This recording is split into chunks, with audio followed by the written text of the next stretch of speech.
And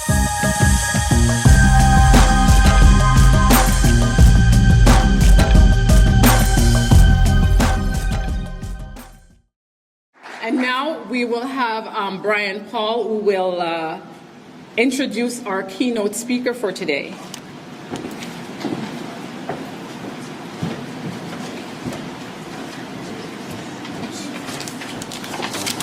Good morning, everyone. My name is Brian Welsh. I'm your colleague at Alpha Resources and also a beneficiary of the training and exposure that has been formalized here at Alpha Learning Center. So I welcome you to the family. I'd like to formally introduce your keynote speaker today, Zanana Akande, forgive me. Zanana Akande has worked towards equity in our society by addressing education, communication, and the media, feminism, race relations, and social change. Born in a family of educators, civic engagement has always been part of the fiber of her personal and social landscape. Her teaching career with the Toronto District School Board was a vindication of sorts for her parents who were denied the right to hold teaching positions in Canada. Injustices such as this served to embolden her commitment to fairness and equity as she went on to become a consultant, designing programs for students with special needs, an adjunct instructor of special education at universities, and an accomplished principal. Zanana was elected to the Ontario Legislature in 1990 and was recognized as the first black woman to be elected to the provincial parliament. In her appointment as Minister of Community and Social Services, she became the first black woman to hold a cabinet position in Canada.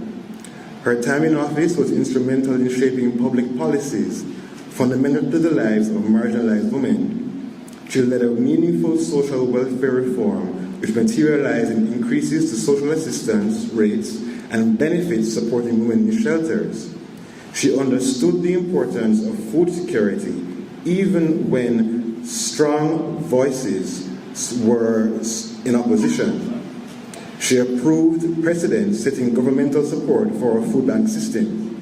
Her strong voice as a cabinet minister, as a parliamentary assistant to the premier, and a determined member contributed to the passing of Ontario's first mandatory employment equity legislation that would institutionalize rights and break down barriers for all women and people of color and the differently able in the workplace. Zanana also co-founded Tiger Lily, the first magazine journal in Ontario grounded in the voices and experiences of women of color. This magazine proved to be a profoundly empowering forum for women within the racialized immigrant and refugee communities, shedding light on a richness of women's experiences that would otherwise have remained invisible. A community advocate, Zanana has served on the boards of many organizations which focus on advancing support, enrichment, and education to those who required it.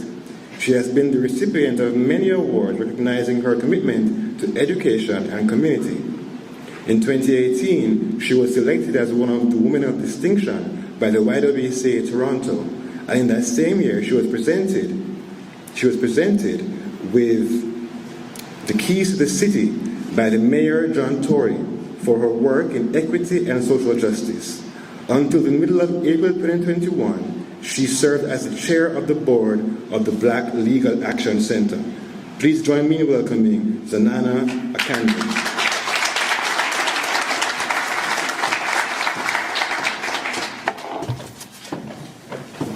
Going to relieve myself of this mask for a minute or two. Good morning and congratulations. I've done a lot of things with my life, but nothing as great as this. This is fantastic.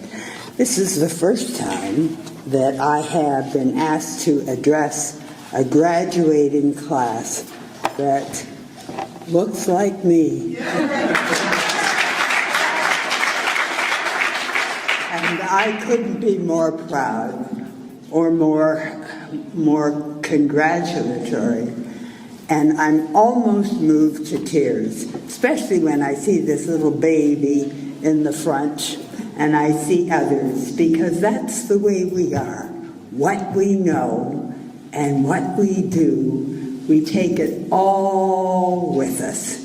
We don't pretend to put this part aside while we look at the other.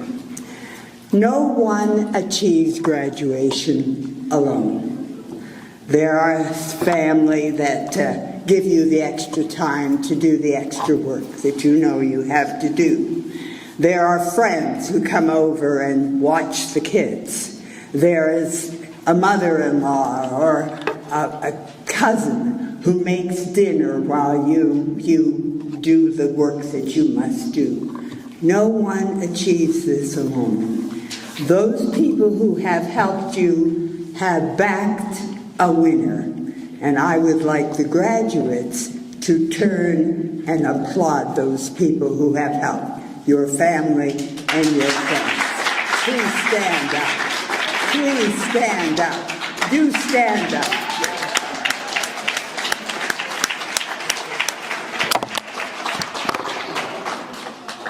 Thank you.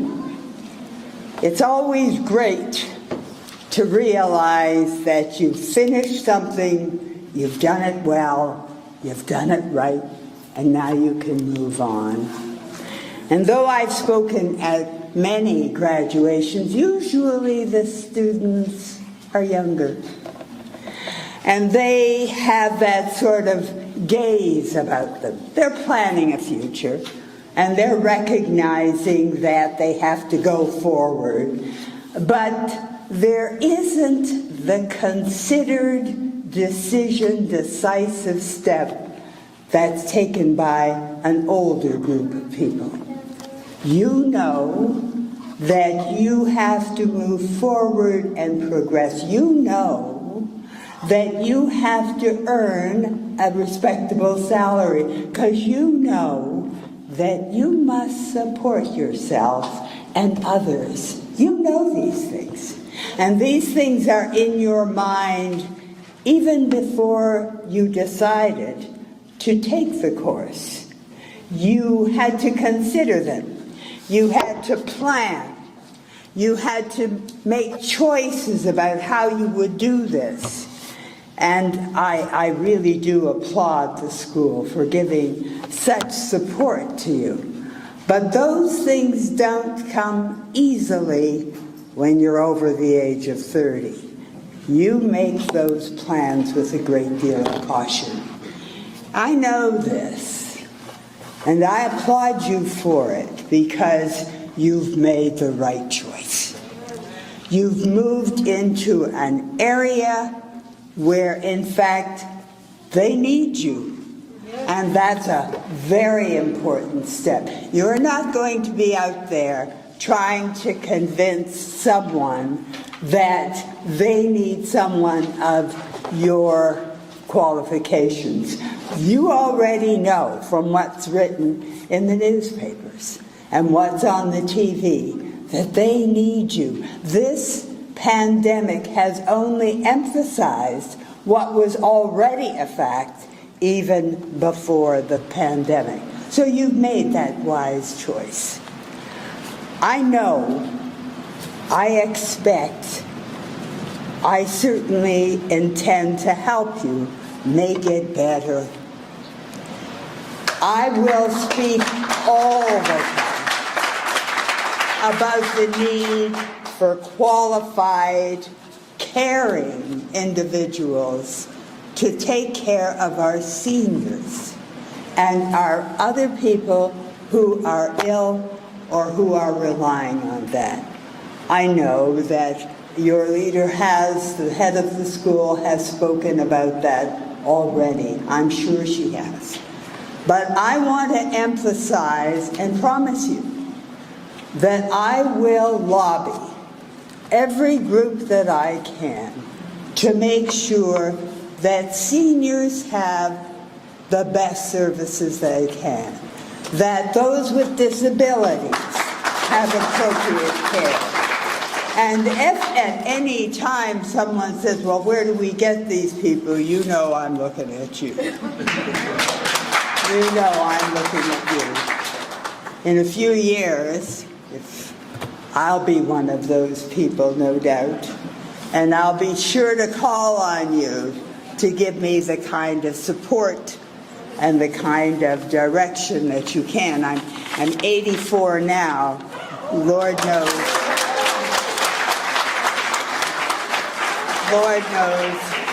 how long I'll be able to be on my own, but as long as I am, it gives me a great deal of comfort to know that there'll be somebody like you behind us. I brought this paper, this newspaper, because you may have seen this. I'm sure the head of the school has. This newspaper talks about bring older adults back into the workforce. Bring older adults back into the workforce. And I brought that today because I wanted to emphasize for you, as I've been doing for all the educators that I worked with and the other graduates from services, that do not focus your life on ending at some age limit that someone else has prescribed for you.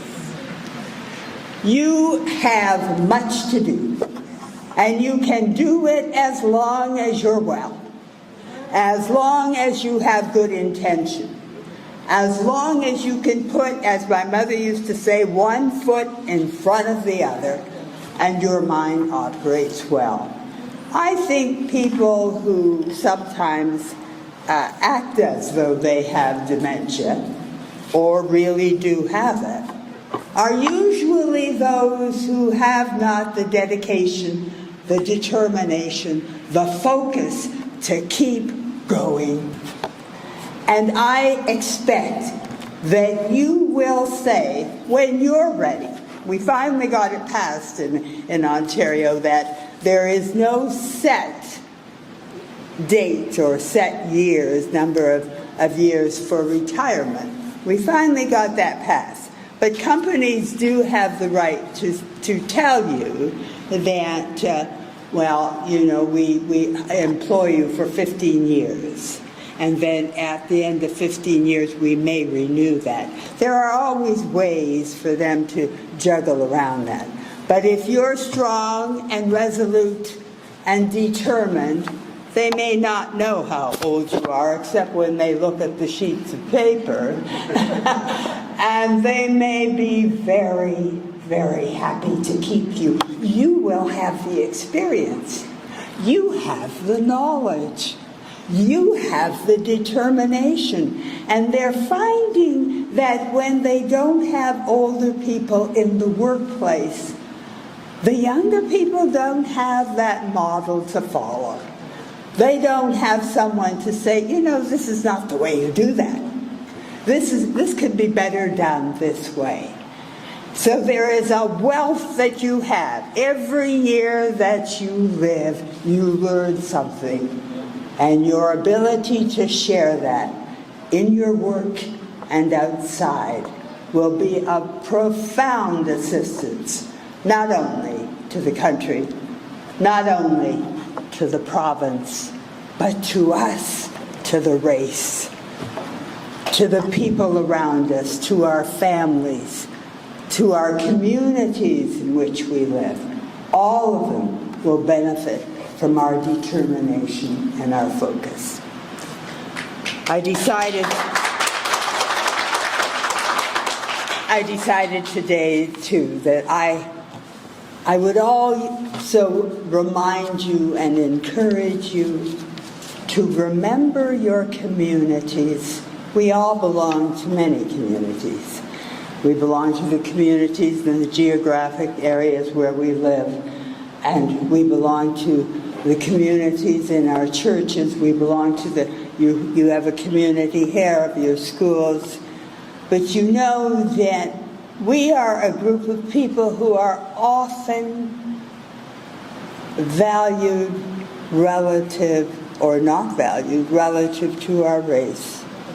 There are people who draw conclusions and make generalizations about who we are and what we are. And we've been reading a great deal in the newspapers now about that.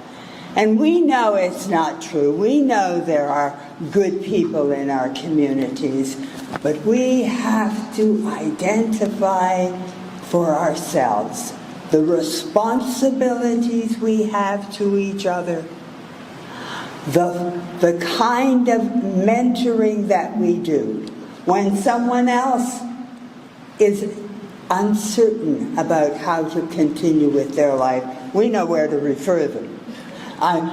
We know where to go.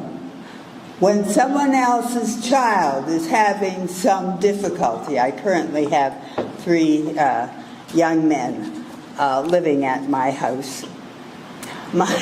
You get rid of your own children. I tease them, I say get rid of. But you get rid of your own children, and you get somebody else's children whose mothers are somewhere or sometimes dead, and you take them on. You give them direction. You say you can't do that. You have to be responsible for yourself. Now let me find a way so you can go to work. Let me help you find a job. And when they have a job, you say, now, you know they have night school in the city. Let me help you improve yourself. And when they've had enough of you and they no longer need you, they move on. But I always say the help I gave you, you must give to someone else.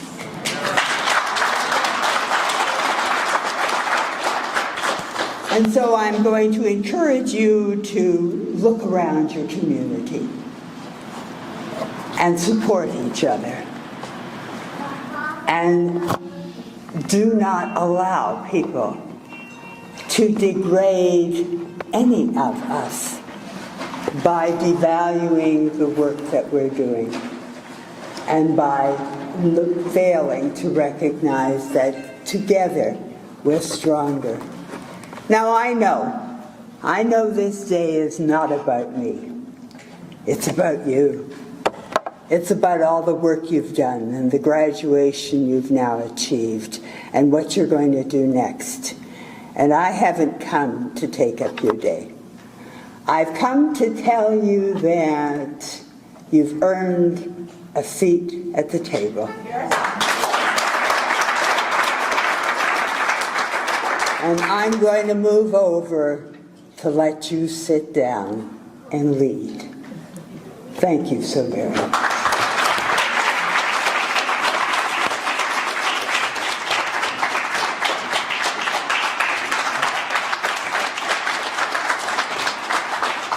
Thank you very much. I join everyone in applauding. Thank you for these wonderful messages of altruism.